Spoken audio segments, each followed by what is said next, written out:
नमस्कार साथियों, मैं हूं सतीश मेहरा।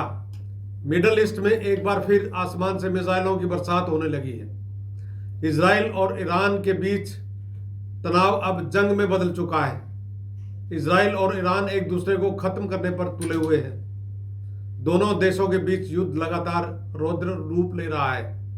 अगर यह लड़ाई और ज्यादा बढ़ती है तो भारत को सामरिक और आर्थिक क्षेत्र के लिए चौकन्ना रहना होगा। सरकार को भी इस स्थिति पर पूरी नजर बनाए रखनी होगी। आर्थिक क्षेत्र के विशेषज्ञों का मानना है कि इस लड़ाई की वजह से कच्चे तेल यानी क्रूड ऑयल के दाम बढ़ सकते हैं। शेयर बाजार में भी उतार चढ़ाव आ सकता है। रुपए की कीमत गिर सकती है।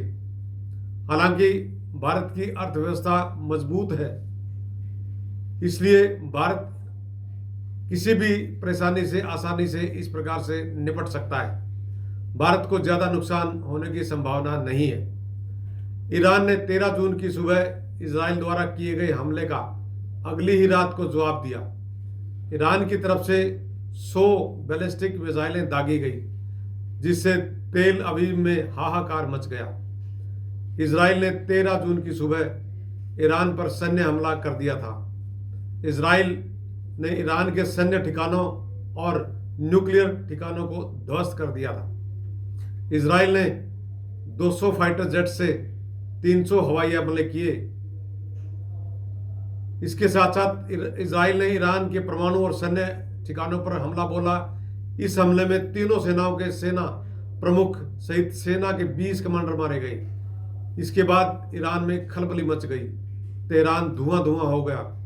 ईरान के 100 से अधिक लोग हमले में मारे गए हैं। ईरान ने अपने एयर स्पेस को बंद कर दिया है। ईरान सरकार ने देश भर में इमरजेंसी भी लागू कर दी है। इजराइल के इन हमलों से डर है कि ईरान हॉर्मुज जल डमरू मध्य को बंद कर सकता है। यह बहुत ही महत्वपूर्ण रास्ता है, जिससे दुनिया का लगभग 20% तेल जाता है। इसका असर भारत पर भी दिखाई दे सकता है। इससे भारत में पेट्रोल डीजल की कीमतें बढ़ सकती हैं। दूसरी ओर सामरिक क्षेत्र की बात करें तो इस समय इजराइल और ईरान के साथ भारत के अच्छे संबंध हैं। फिर भी भारत का झुकाव कहीं ना कहीं इजराइल की तरफ रहा है। अमेरिका और अन्य यूरोपीय देश रह रहकर इजराइल का साथ दे रहे हैं। ऐसे में चीन और रूस की तरफ से ईरान को सपोर्ट करने की संभावनाएं भी बढ़ती हुई नजर आ रही हैं। यदि रूस और चीन इजराइल को सपोर्ट करते हैं तो चीन के पाकिस्तान समेत जितने भी साथी देश हैं उनकी भी हामी ईरान के साथ होगी। इस स्थिति में भारत को चारों खाने चौकन्ना रहने की जरूरत है। इजराइल और ईरान के इस युद्ध से लग रहा है कि पूरा विश्व दो धड़ों में बंटने जा रहा है।